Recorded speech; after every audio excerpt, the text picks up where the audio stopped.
But anyway, on screen this weekend, of course, was Mission Impossible: Dead Reckoning, Part 1. Had this come out. Christopher McQuarrie, of course, directing.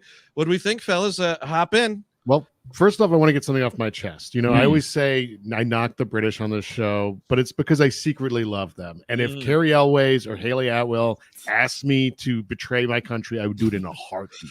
Really? Because I love them both in this movie. Yes. And Hell yeah, dude. Yeah, I have some problems with the movie, but I loved it. And of course, the return of Kittridge. This should be Mission Impossible Babe Reckoning. Just the babe-itude in this film. It's a pretty babelicious entry in the franchise, Steve. I will give you that. A lot of babes. Oh, wait. They're all looking great. I'm going to stay like this for a while. Hunkalicious. Yes, it was also a very hunkalicious movie. I mean, Esai Morales, holy fuck, dude. I am here for the Morales-assance because he was great in The Master Gardener. And that's the first time I'd seen him in a long time. I was like, oh shit, Esai Morales is in this movie. That rules. And then he's the villain in Mission Impossible. And he's really great in this movie. Yeah, terrifyingly so. Yeah. I haven't seen Master Gardener yet, but I couldn't pinpoint the last time I saw him in something new. I didn't know, and I was like, "Oh man, he's back!" And this is something, dude. Get this guy back in motion pictures ASAP. He's got the fucking juice, man. Yes. Question for Steve: did you ever watch Caprica? Yes, a little bit. Played Joseph Adama, that's right. Edward James Olmos's father. Oh, I watched 2 or 3 episodes, and I liked the cast, but then I was like, nah. And yes, I didn't finish it either. No. I think that was the entirety of the Battlestar fan community watched about 2 or 3 episodes and got the gist. Sure, yeah. I will say, go ahead, Stebbs. No, I mean, I will say I had a lot of fun with it. I thought, I kind of think the first. I don't know. I know they're setting up. That's my problem with this. It is a part 1, and all part 1s I agree. have a lot extra shit, and the ending can't be as final as you want it to be. Sure. Those are just things you have to accept going. It was a bullshit ending. We can say. Well, that also, but I think other than the first, the opening scene in the submarine. Other than that, I think you could cut a lot of that stuff out before you hit the airport, and that's when things really start going. There's a 2-hour and 20-minute version of this movie, or a 2-hour 15 that is much better, and it has all the beats. Nothing. Yes. Again, there's a job of what's it called? Oh, editor. Right. Jesus Christ. It's their job to make movies compressed and exciting and short and interesting. And I think that impactful. Exactly. The 248, it feels bloated, especially since, as we're talking about, doesn't really the quote lack of an ending didn't bother me here for whatever reason. Either. It's the part 1 part of it. You know what I mean? I knew that we were going to end on a question mark. But that's going to be every movie from now on. It's a good point. Yeah, no, it is. I will say that I think I was surprised by the fact that I have seen this man go off that fucking cliff on that motorcycle. Yes. No fewer than 35 times since they started advertising this movie. But fellas, I'm here to tell you that when it happens in the movie, you're talking this fucking ape man here had both fists in the air, fucking howling, woohooing. It still looked awesome. And the fact that we're catching dialogue from Ethan Hunt while he's plummeting through the sky, that was an awesome surprise. Yeah. The fact that Tom Cruise is able to fucking speak lines of the movie while doing this stunt was really fucking cool. I thought all the set pieces, the airport set piece, which is just your gigundo spy espionage set piece. It's low on action but high on moves and tech and all that stuff was great. Which I did appreciate. I think this movie, and I mean, I have a weird mind blindness for these movies. I wind up liking them a lot, but then I forget most of the specifics, and the second it's over, and it's not not the movie's fault, it's probably mine. There's a lot going on in all of these movies. Yeah, this movie, I think, more than others, did a really good job of mashing the espionage and the stunt together. You know what I mean? Yeah. Because obviously the first one's pure espionage, and then back mostly stunt, goes really stunt heavy. It was nice to see a lot of spy stuff in this one. And not to give anything away, really, we're staying relatively spoiler free. But Chris, I know one of the things that you love so much about Ghost Protocol kind of makes a return here, which is at times in the movie technology failing them. Yes. Yes. I think that's key.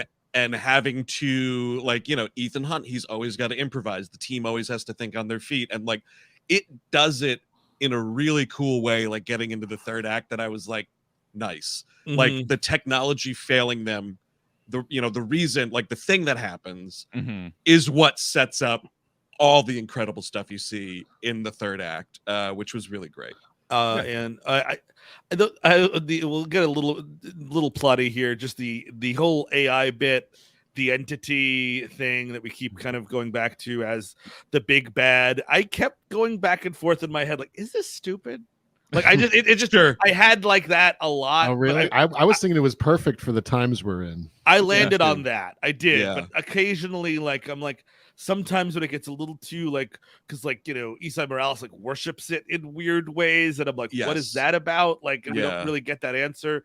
So I'm like, is this stupid? But I mean, I see what you're saying, and I think that for me, the issue is like it's so nakedly, like the metatext is right there, right? It's Tom Cruise, the last movie star against algorithms and AI taking over the movie business. Yeah, and I like that as an idea, and I like that it's so upfront. But also, guess what? I just watched Top Gun Maverick, which is the same thing. Like, the beginning is him, and like and that better is a movie, much better movie, I would say. I know I agree. And what's his name? The guy who's with John Hamm is also in this in one scene. Charles Parnell. Yes. He's got one scene.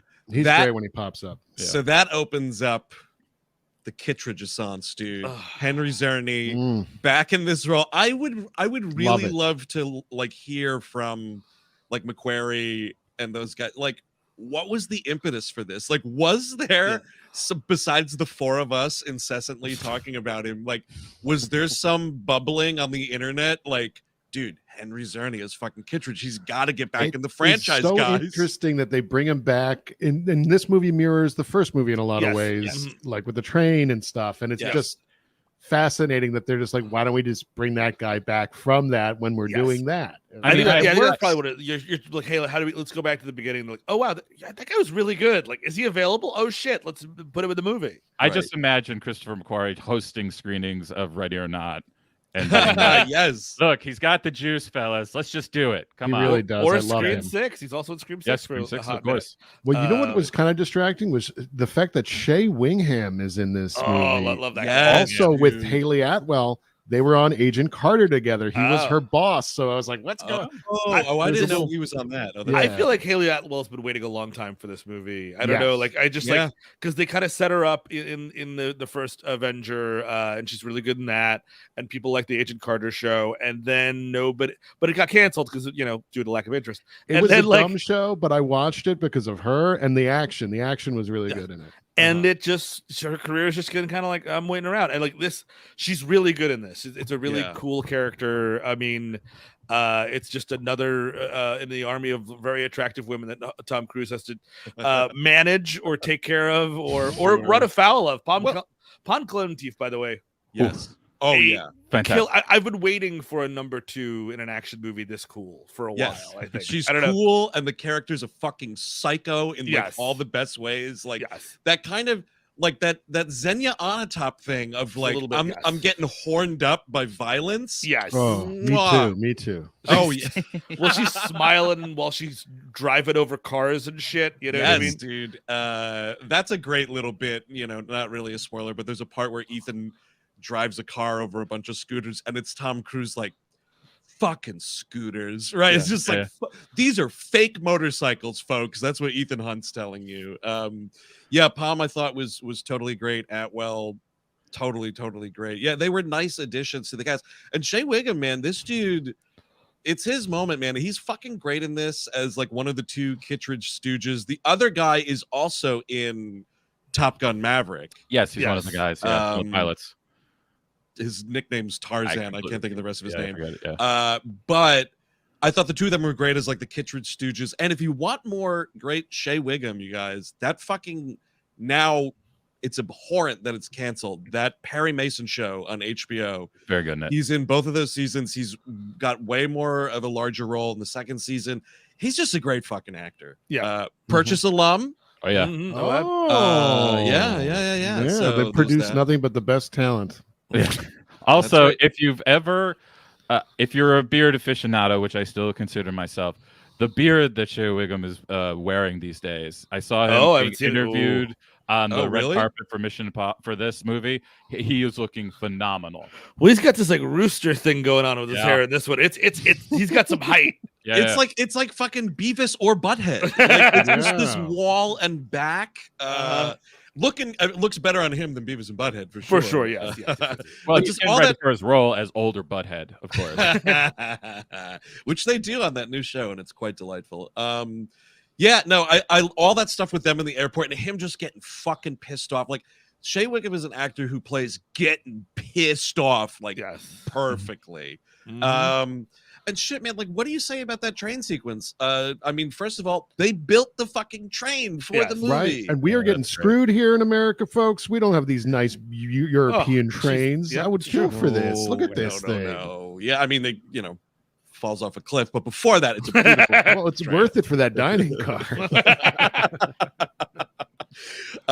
Yeah, no, I just thought that was all super cool and like nice to see. Like it does echo the first one with, having a train at the end, but this is like, now we're on a real train. Like, look how far this franchise has come. This is all real, what you're seeing here for the, for the most part, obviously, but, loved references to shit like, the general in that last scene. There's a reference, in the Italy car chase scene, I would like to think to Battleship Potemkin, which it's to Fast X, actually. Yeah, more important. Dude, film. that honestly is the funniest thing. Is like there are 2 movies this summer that have a chase scene down those steps in Italy, and one of them is Mission Impossible, and like you're seeing the money on the screen, and the other one is Wacky Racers, fucking cartoon cars.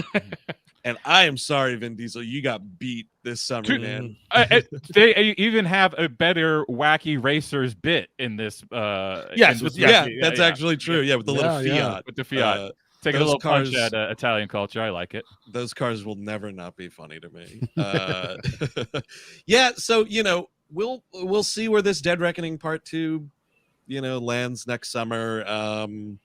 It's not like it'll be canceled or something. Like, yes, this was a soft opening, but the movie will fucking come out. I mean, I know that it's they're shooting it. It had to go on hiatus because of the strike. Yeah, so I mean, the date might move, but like the movie will come out, and that's actually a good point too. Another thing just to bring up about like the budget for this. Like this was like $290 million.